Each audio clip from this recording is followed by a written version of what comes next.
run ahaantii waxyaabo badan iyagaaba qiraya oo waxay leeyihiin arrintan badda maxkamad bay ku jirtaa marka waxay ahayd soomaalidu inay sugto inta processkaas nidaamkaasi inta uu dhammaanayo sida ii muuqatana oo aniga ii cad waxa weeye iyaga laftigoodu waxay dhex galeen khaladkii ay soomaalida ku eedeynayeen oo ah inay sheegtaan dhulkii laisku hayay marka meeshay odhan lahaayeen baddaani khilaaf bay ku jirtaay aan ka wada hadallo yay waxay ka dhigeen in soomaalidu maabkii ay london ka soo saartay ay soomaalidu ay dhulkii boobtay oo qaadatay bay ka dhigeen runtiina waxa weeye iyagaa dhulka soomaalida markii hore khilaafka geliyey warqadan ay soo saareenna hadda waxay ka turjumaysaa inay khilaafkaas sii wadayaan meeshaas badda la isku haystay qoraalka haddii aan hadda qodobada ku qoran aan usoo noqonoo kale inta hore waxaa moodaa inay lahaayeen dowladdan u cabanay 6 bishan safiirka u yeernay noomaysa soo jawaabin caadiyan diblomaasiyadda marka dowladi ay soo cabato oo safiirkaagii loo yeero koodiina ay fariin kuugu soo diraan maxay ahayd jawaab sidee ah dowladdu inay ka bixiso sida caadiga waxaa loo diraa waxa la yidhaha diplomatic note immediately waa inuu yidhaahdaa warqadii waa gudbiyey dowladdaydaan u gudbiyey iyadaana aan jawaab ka sugaya wakti markaa uma qaban karaan 6 beri 10 beri bil dowladdu intay doontay kusoo jawaabaysaa marka halkaas waxaad moodaa inuu dhacay diplomatic breakdown wax la yidhaahdo oo maaragtay wada hadalkii siyaasadeed oo labada dowladood inuu halkaa burburay ciddii rabta mas-uula ka ahaatee marka in Kenya iyaduna ku degdegto runtii gaf bay ahayd oo ay warqadan 15 qodoba soo saarto sida warqadooda ku qoran safiirka waxay u yeereen February 6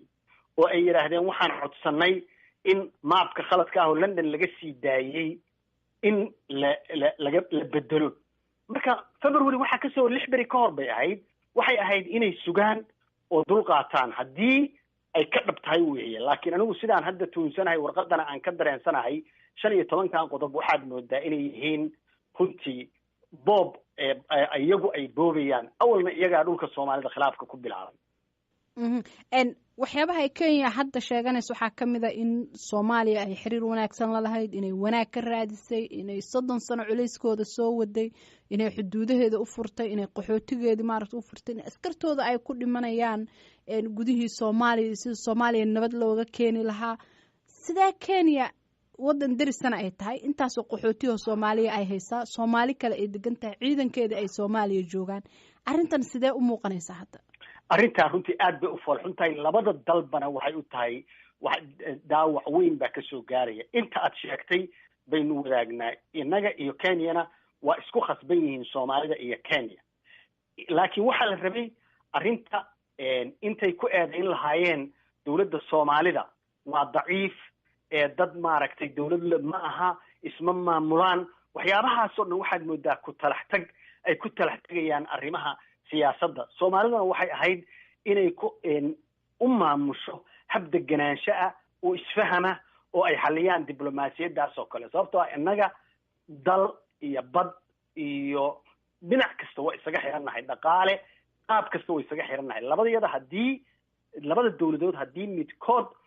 wax soo gaaraan kan kale kama marnaanayo marka waxaad moodaa in hadda labada dhinacba ay runtii qolana khalad gashay qolada kalena ay ku sii dartay oo hadda waxay u baahan tahay arrintan inta la qaboojiyo loo saaro maaragtay wafdi ama diplomatic mission wax la yidhaahdo loo diro si fiican loo wada fadhiisto oo laga wada hadlo laguna daayo processkan iyo nidaamkan sidii hore loogu talagalay inuu maxkamadiisii iyo qaabkii sharciyanka caalamiga ah inuu maraa loo baahan yahay intaas kaliya hadda u baahan tahay waana la daba qaban karaa sidaan isleeyahay kaasina waxa uu ahaa cabdiqafaar cabdi wardheere oo arrinta Kenya iyo Soomaaliya uga warramayay Falastiin Axmed Iimaan halkaad kala socotaana waa VOA